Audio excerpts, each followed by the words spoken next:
Welcome to It's a Code World, your digital marketing podcast.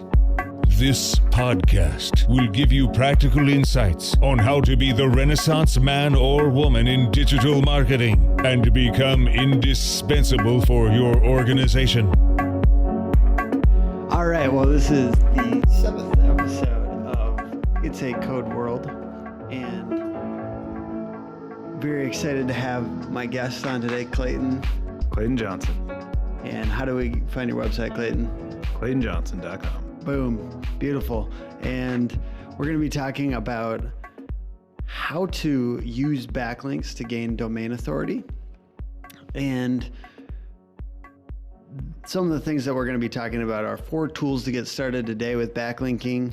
We're going to be talking about why do people need to be thinking about backlinks? How do backlinks get you found on search engines? Isn't high quality content good enough? We're going to be talking about success in backlinks lately, any strategies we have, things that we think people should read, things along those lines. And first, how you doing, Clayton? Pretty good. Awesome. So what have you been working on lately? Just some prospecting and just general internet stuff. Nice. How long have you been doing this? Since 2004. So about 12 years.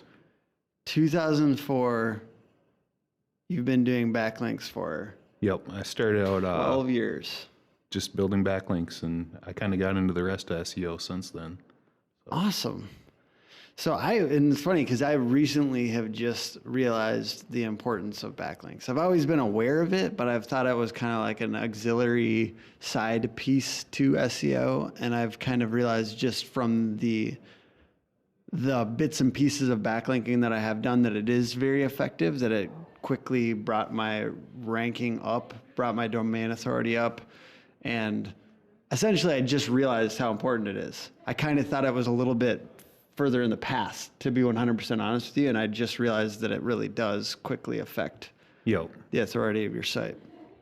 So that's why we're here today. And so I met with Clayton to kind of consult on my personal site for web design, and some of the things that he taught me have been helping me implement some of this for myself. And he works with clients doing this as well. So get at them.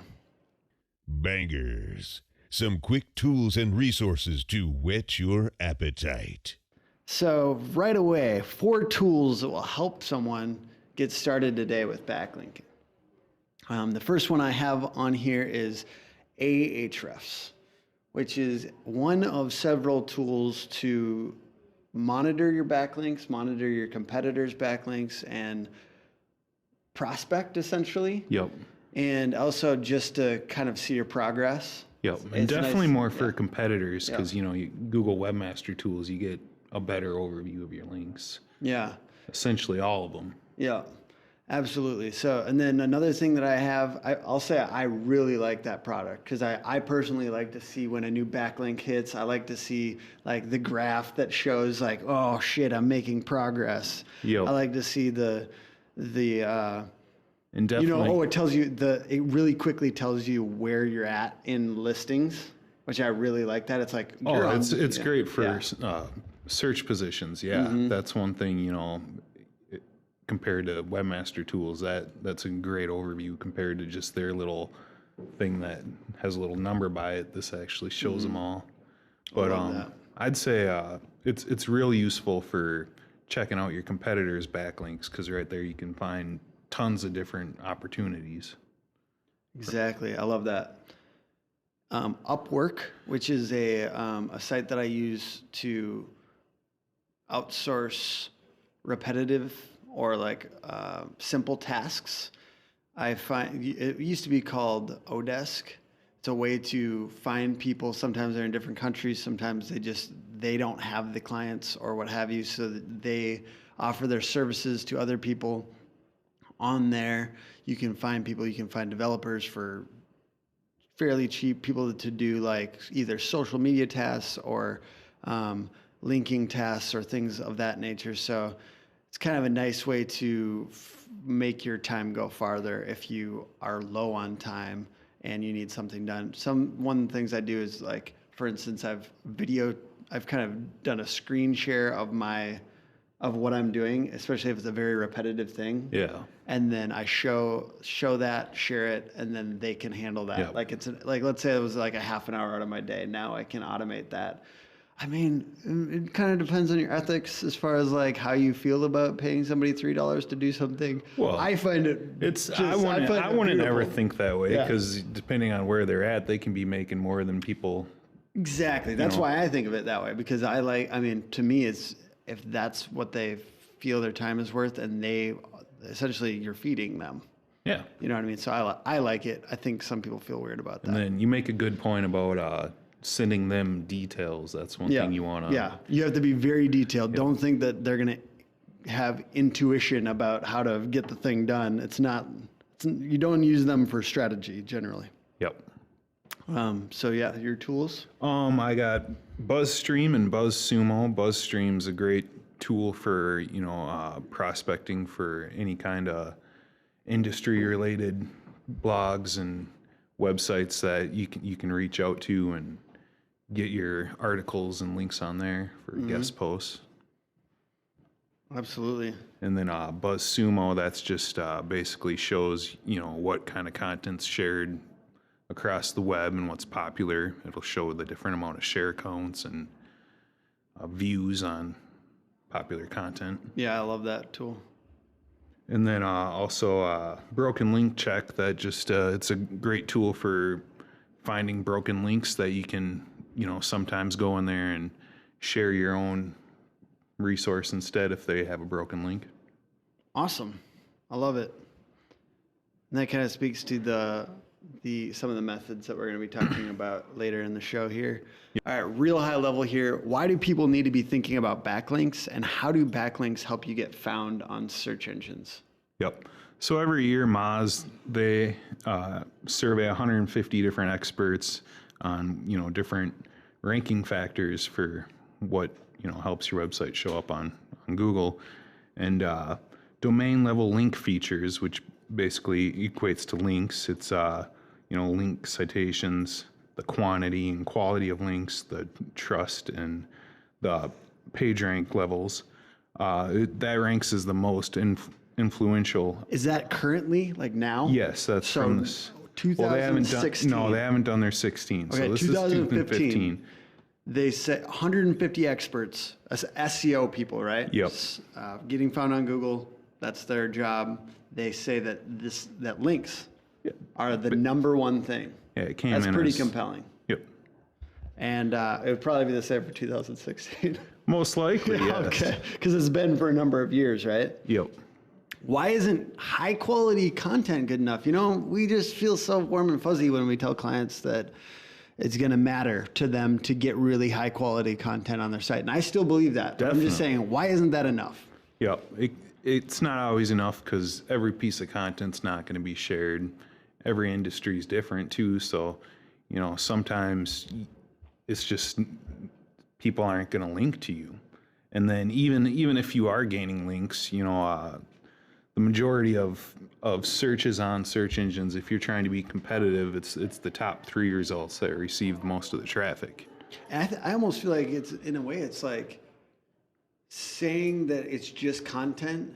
We're talking to people that really have some kind of following already. Mm-hmm. And it is cool if you do really good content and you can't, but like you said, it varies by industry. For Coca-Cola, that might work. For even smaller levels brands like a Minnesota brand or whatever your state is or your area is, it might not be as easy. It might not be as simple to share this content if your audience isn't big enough yet for it to catch fire. Yeah. Just getting onto Google with some links is really important, whether they're super naturally forming from your content or you figure out a way to get them out there. Definitely. How do you get backlinks organically then? Organically is like besides the whole let's go out and put them on the web somehow. How do we get them organically? Organically would be natural, so that just means, putting up your content and hoping, you can always, social media is a great Sometimes I do source. get natural links. Yep. And that's cool because you shared something good, but it's so slow. Yep. It's very slow unless you already have a good chunk of notoriety, or the brand you're working for, if you're implementing digital strategy, already has a good amount of notoriety. Or social presence. Social presence.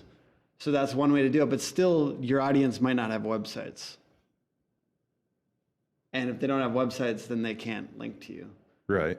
And so social is a ranking factor now, according to Google, whose information is sometimes suspect, but still. So social is a valid ranking factor, but I know that those links don't count as the same as on somebody's website. Definitely. That goes back to no follow and do follow. Yeah. So talk a little bit about no follow and do follow. It's basically a link that's followed. It's that, you're telling Google's search spider that, follow the link. And then if someone puts a no follow, it's typical for advertisements and different spots like that, where it essentially says, don't follow that link to the next page. So a lot of times people believe that no follow doesn't count towards supplying link flow. It doesn't at all, or does it? What do you think? It does. It contributes to your trust. So it's still good to have. Okay. It contributes to your trust from a human perspective or from a Google's algorithm perspective? I believe from Google's perspective. Okay. And it's kind of something that people, a lot of SEOs believe too, that it does contribute. It's just that it's not contributing to the whole, it's not going to add your domain authority, but it's gonna still count as a link somewhere. You can still see those links in your Google console and your Yeah, I've always kind of wondered about that because I have ads on I'll put a piece of content on Outbrain, which puts the content underneath a CNN article. And I was wondering, is that in any way, shape, or form adding to Google's trust of my site? Yeah. Do you think it is? I think so. Because it's an ad. Yeah, if it's a link though. Yeah, but it does go away. And they're kind of dynamic. So I guess I wonder. But okay, so distributing newsworthy press releases are another way. And I've done that before for an event where we put out a press release, and you can kind of force it out there. You don't need to necessarily have the clout with some member of the media. You can literally put it on something like PR Web, where it's $70 for a press release, and it will get it on low-level sites that are still legitimate. So there's a PR section of our local newspaper. It's a decent-sized market, but they have a PR section of the website where it goes up, and it's on there, and it's a valid link on a. Ours is Star Tribune. So Star Tribune, a link on our local pretty big newspaper. And I think that's a very legitimate way to get those links out there. And it used to be a pretty big strategy for people to use. And then, Google kind of came out and said,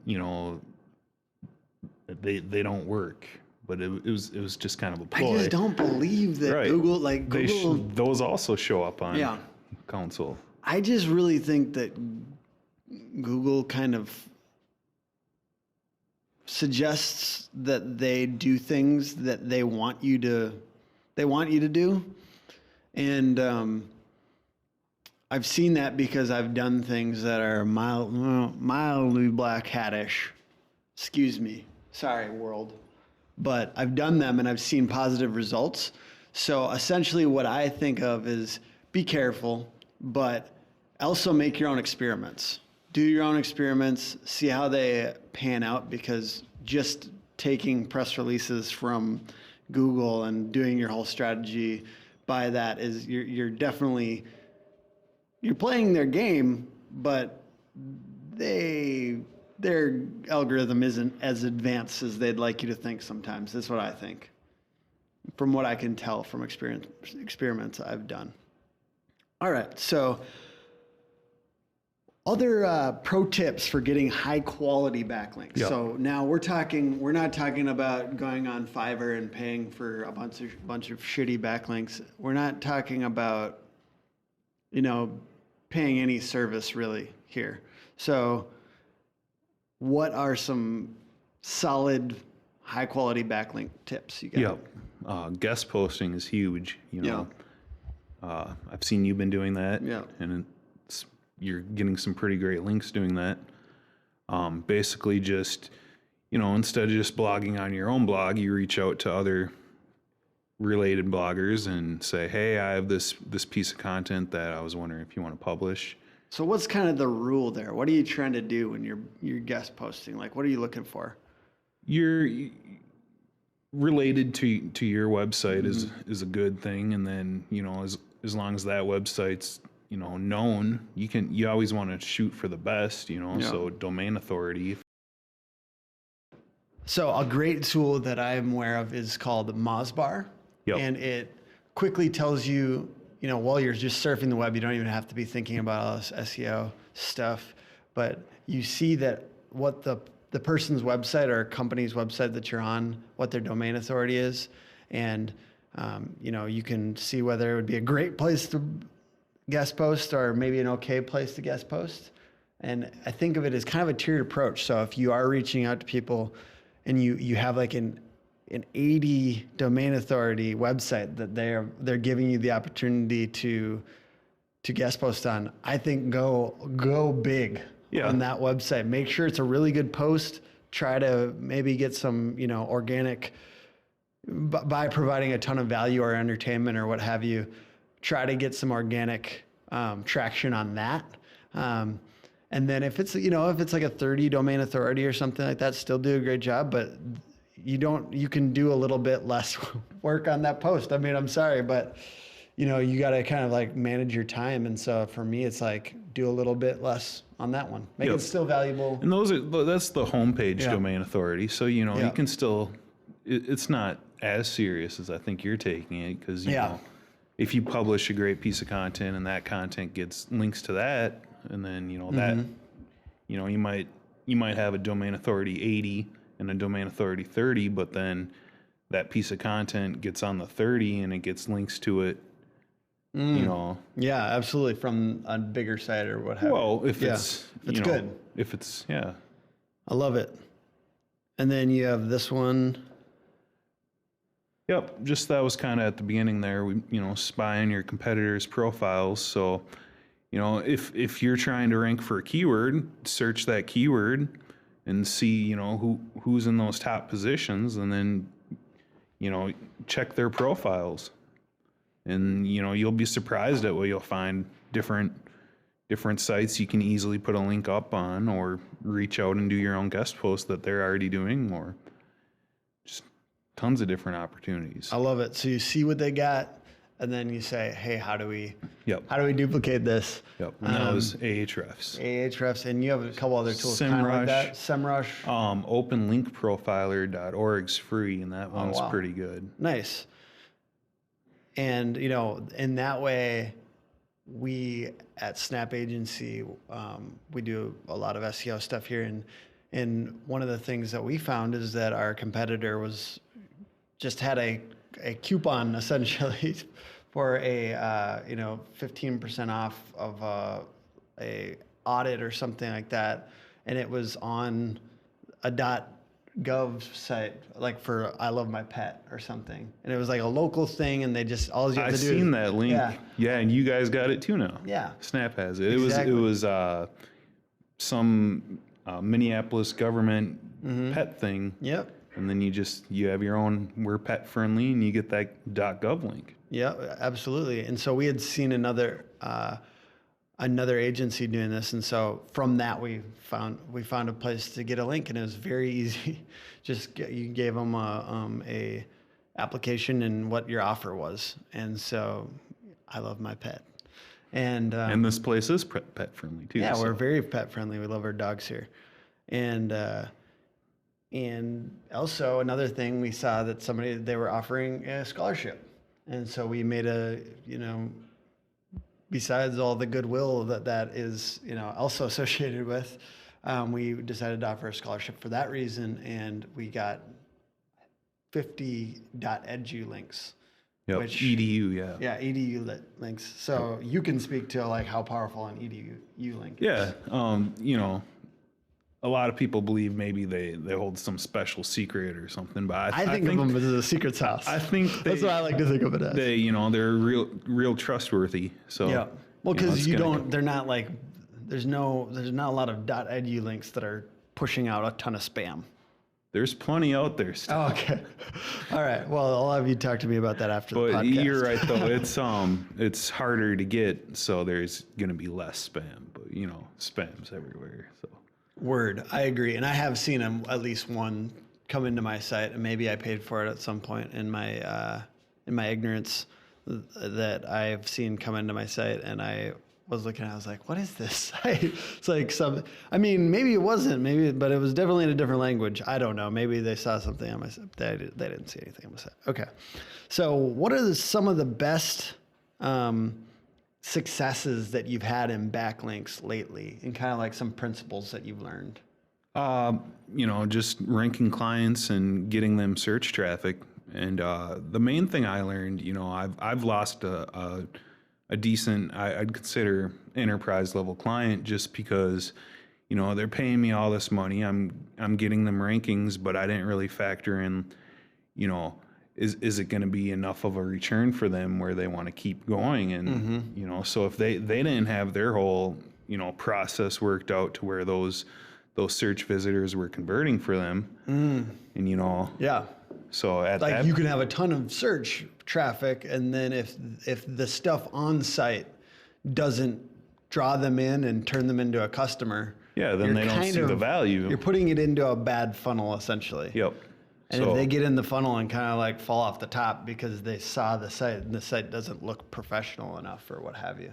Yeah. So it's just, it's just a piece of the puzzle. There's still plenty of other factors. Yeah. And I like that because it works with what I do, which is web design and development. So keeping in mind that SEO is a portion of it, and then you have the web design and development, making sure it's optimized for conversions and it looks professional and it's trustworthy.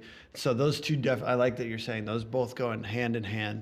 And for me, I've focused to the detriment of the visibility side sometimes, because I'm just thinking about the design and development, and I don't think about the search visibility. And I've learned my lesson, because I'll do a very nice site and then nobody comes to it. So there's always a balance there, right? Yep. What are some of the best things that you've read on the topic of link building? And we'll share any of these in the show notes. Yeah. There's so many great resources out there. You both have talked about Backlinko. Oh, I love it. Yep. Dude, that guy's awesome. What is that guy's name? Dean something. Backlinko. He's awesome. He's got tons of valuable videos. Yeah. He has a lot of strategies. You were going to talk about that.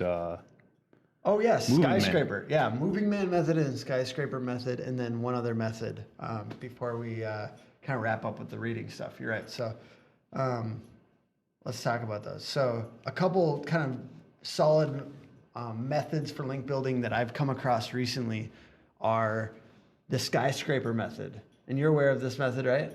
Talk about it a little. Okay, sorry.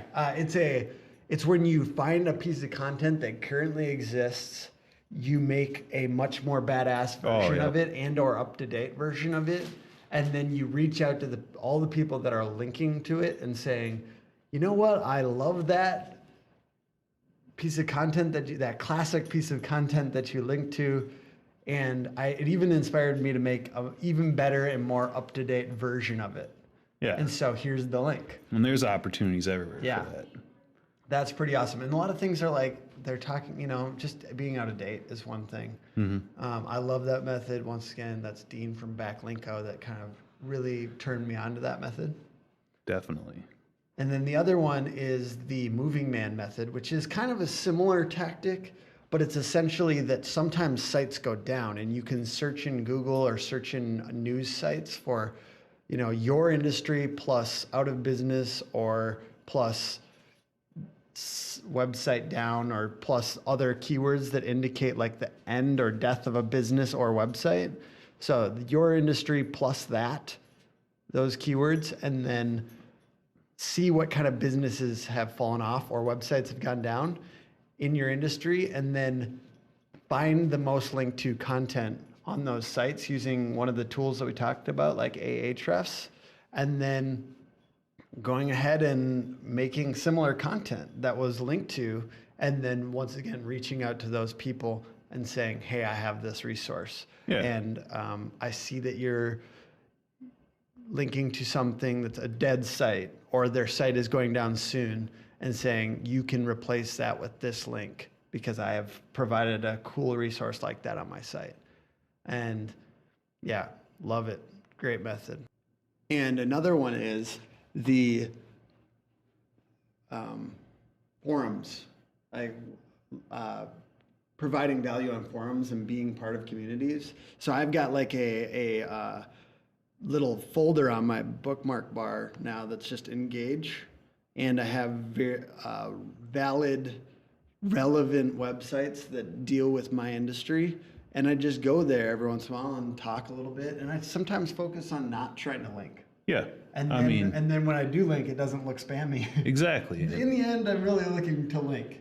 But I'm trying to engage first. Yeah. Engage, be part of it. Quora is another one. That one. Yeah. And either way, you're attracting attention too. Yeah. And that's, you can always get traffic from the links. It's a natural process where, if you're sharing your information and you're not going to come across as spammy, you're going to be a good resource for them. Exactly. I did find Reddit to be very valid as far as like getting people to the site, but people are kind of vicious on that. Yeah. I don't know if I love Reddit. It just seems kind of like another. You gotta be an expert. So if you're in the wrong subreddit, you're gonna get negative 20 downvotes because we don't care about that. Yeah.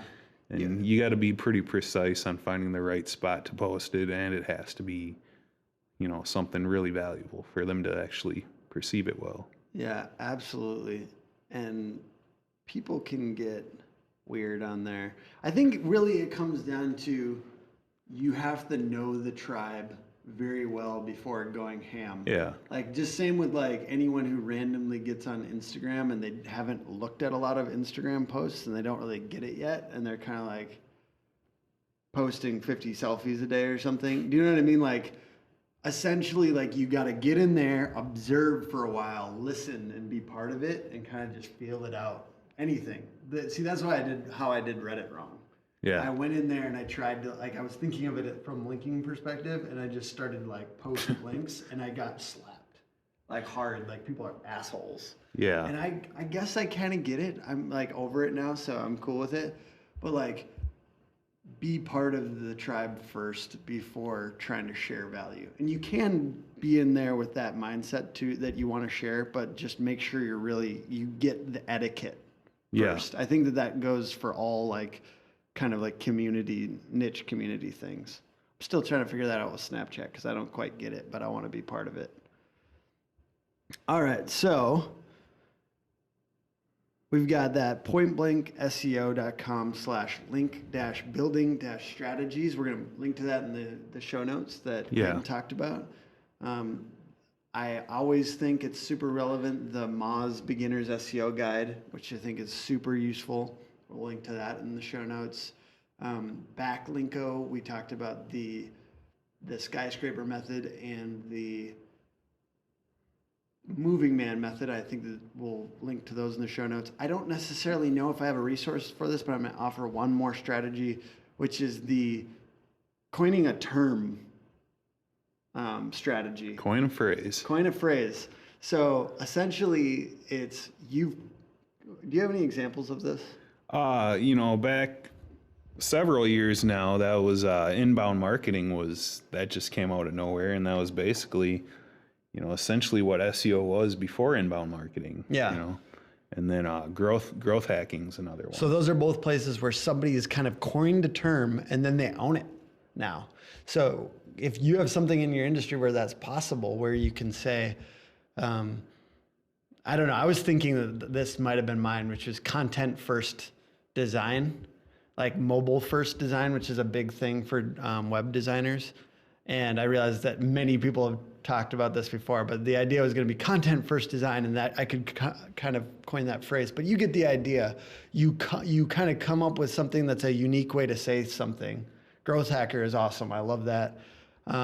The inbound marketing, that's crazy that they literally came up with that idea. Well, and I mean, it was just essentially, SEO kind of was inbound marketing, and then they kind of added some more strategy to it to where, it's not so much about ranking, but it's more about appealing to your customers and having them come in. But that's what SEO was before inbound marketing. Absolutely. I love it. So coin a phrase if you can, if you're that creative. If you're pretty smart. Yeah, you have to be a smart ass person, but but do it still. It's cool.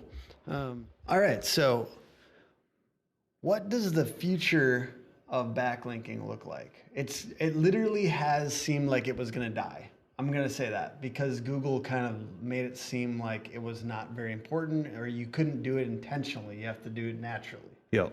So is that really going to happen? Like they said it was? There's a lot of new technology from Google coming out with, AI, where they have this thing called Rank Brain.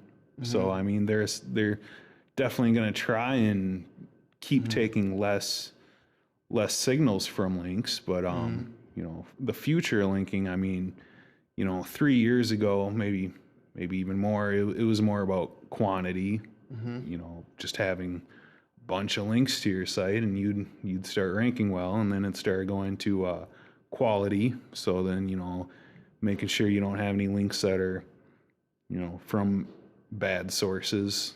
Or disavow them. Yep. Right. Yeah, that's something we could cover is, if you have links that are, from spammy pages, you want to go into your Google Webmaster Tools and disavow those links, to prevent getting any kind of penalty. And so 3 years ago it was about quantity. Now it's probably about more than 3, probably even 5. Or it's essentially just been a movement though. Yeah. So now you think about that, the natural progression is even 10, I guess. Higher quality and less amount. Yep. Like more amount if you can, but it's the bigger deal is making sure that they're of the highest possible quality. Yep. And quality, there's tons of different ways to look at that too. I mean, it can be like you're saying, the DA, or it can be just if it's a high traffic site, or if it's relevant to you. I mean, low quality, that'd be just like profile links, just different links that the links that are easier to get are lower quality. So is you were talking about at a different time, you were talking about maxing out your local listings. But those aren't low quality. Those are kind of easy to get though. Like right. If you use something like, what is it called? Yext. Yext. So or Moz has one too, Moz Local. Moz Local and Yext are both tools that you can max out your local listings. And I think that those are still good though. Those are definitely those are links. Directory, and I mean, yeah, directory links, but like very valid directory business oriented sites. So I think that those are some that are easy, that are valuable, right? Yeah. And then, sorry, I'm just going to note this because I didn't say it earlier, is very important if you're new to this. Name, address, and phone number be all the same. All SEO people seem to be aware of this, but I didn't not that long ago. So it's NAP listings is what they call it. But having those extremely consistent across all these local listings will definitely be helpful as far as search engine rankings. And I've seen that over and over again from experts talking about this, is they're saying that's definitely important. That's, how I was talking about Moz and their search factors. That's one of them on local. They actually go in there and, it's a really good resource. So they go in there and they say, how many, the factors and everything, and NAP listings it's really important to have all the same, like you're saying. I love it. So if there were 3 things that you do right now over the next week and you hadn't been super aware of backlinks, now you are. Yep. What are those 3 things that you would do over this next week to make sure that you are doing better? 3. So you could do your NAP listings, like we're saying. Try and do a guest post. And then, you know, probably from there is any of the other linking methods we were talking about, just trying to find some links. So let's try to narrow this down though. What's one that you would try? Or Spying on your competitors. okay. So look at maybe what your the next over guy, if you're a freelancer or agency, is doing.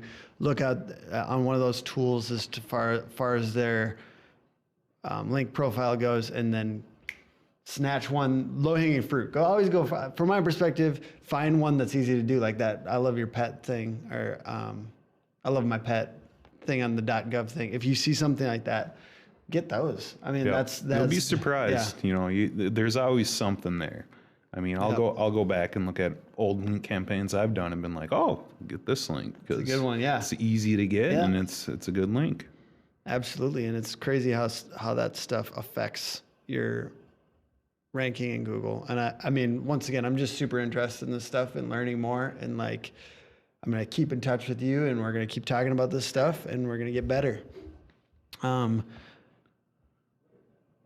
You have a couple of things, and one more thing here, the guest post thing. Oh, we talked about like if you know somebody that has a site and they're like adjacent business, that's one other way. Ask them to include you on their site. Yeah. I keep on coming up with more methods here. Well, yeah, you can review people. You can review other companies or give them a testimonial and ask. The only thing is, here's a testimonial. Just link to my site too, and include this on your site. I mean, you don't want to try and you know, trade a bunch of links because it's not going to be that effective. But I mean, essentially, even linking out on your own blog, though, that can attract attention to other websites, and they're more likely to link back to you at some other point. I love it because they see that ping back or whatever, and they're like, "Oh, this is a relevant resource." If it's a kind of not crazy high level blog where they don't monitor that stuff at all. Anyway, so anchor text distribution on other people's website, the little link that they give you, does that matter? Definitely. You know, one thing you want to watch for is, let's say you're deep linking, so you're linking to a specific blog post, and you want that to rank for a certain keyword. If you're linking, you don't want to just keep linking that same keyword. That's going to probably trigger some kind of, you know, negative Google action. Yeah. Yeah. Because it looks too intentional. Yep. Nobody gets the anchor text all the exact same unless it's done artificially. Yep. Yep. You don't want it to look artificial. Right. So how do you not make it look artificial? You know, depending on where you're linking, you don't want to include the same keyword, so that way it's, you know, if you include it in a phrase, or even there's times where you can do, you know, a naked URL where you're just saying here's the link and then there's http www. I heard that that's actually one of the best ways to do it, or it looks the most legit. At least, you know, that's a natural. A lot of the times people are linking with click here or something like that, or find it here, and those are good to mix in. You definitely, it's probably, you know, 1 to 5% of the time you want that keyword that you're trying to rank for. So high level, what would be your breakdown general rule as far as percentage of distribution on these things? All right. So, you know, your brand name, you can never get enough of your brand and the naked URL. So if you're trying to get a lot of links, that'd probably be, you know, 50% branded and, you know, 50% branded and naked. And then, you know, from there you'd have the exact, you'd want really low, probably 1 to 5%. So we're at 55%, you know, and then phrase matching is probably where you kind of fill in the rest there. Okay. So phrase matching, sorry, what do you mean by that? So it's going to be, if you're trying to rank for that certain keyword, I know we don't really have an example going, but web design Minneapolis. Okay. That's always what I'm doing. So then a phrase match would be just adding something onto that, like Tim B web design Minneapolis, which would be, you know, your brand, and then that phrase, that keyword would make that phrase. Okay. Awesome. But you're saying don't make that for everything. I'm saying you wouldn't do careful. web design Yeah. Minneapolis. You'd keep that for, a really nice link that you're going to get. Ah, okay. I see. That's a nice way to think of it. So if you're getting a really nice link, see if you can get it to be that. For the keyword you want to rank for, yeah. And that could be at the bottom of a post. You say your name. When your guest posting, you could say your name and then link that yourself. If you're writing the post and you're handing it off to them, you could give them that. And or like ask them to make the link that. Thank you so much for chatting with me today. And I really appreciate it. It's kind of my first time trying to do the video thing, so it's been a little ghetto, but I really appreciate it. And I'm excited about trying to edit this monstrosity down. Yep. Now, where can they find us? For myself, you can find me at timbdesign.com. Once again, you can... this notes will be at timbdesign.com/podcast-7. And you can tweet me at timbdesignmpls, Snapchat me at timbdesign, all that shit. So Great. be a good Find me on Google. Google at SEO Minneapolis, SEO consultant. Website's clayandjohnson.com. tweets. Tweet. You tweet? I Accidentally sometimes. I have it automated, so it's not very. really? Yeah, I use drumup.io, which it just pulls random crap. I don't really. That's intense. I've seen yours. You're using buffer. Yeah, so buffer, then you're but actually picking out your I do, content. I I do. mean, I'm looking at what it's scheduling, Yeah. so it's not that bad. But I was looking at something recently that's called like Q with 3 O's, and it automatically fills your buffer feed for you.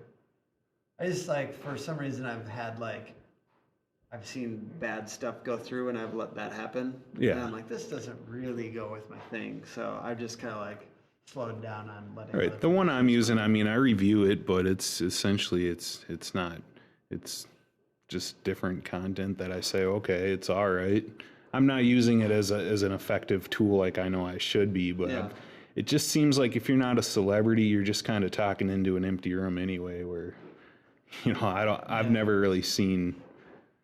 Well, I've done a lot of work on mine to try to get Yeah. people involved, and I basically think of it as like those 5, 10, 20 people that seem to be more intense on there. I think of all this content for them. I'm making content for those few people that I really Yeah. feel like care.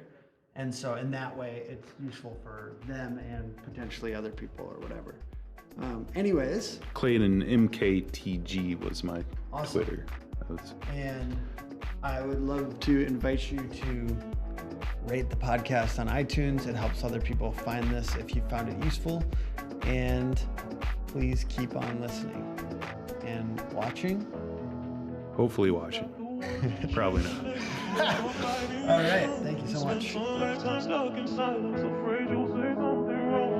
Join us next time for It's a Code World, bringing you radical guests speaking to relevant topics in digital marketing. From visual design to front-end development, from growth hacking social media and SEO to work process tips and working with clients. Stay tuned, and we'll keep talking about topics you care about. Thank you for listening. Until next time.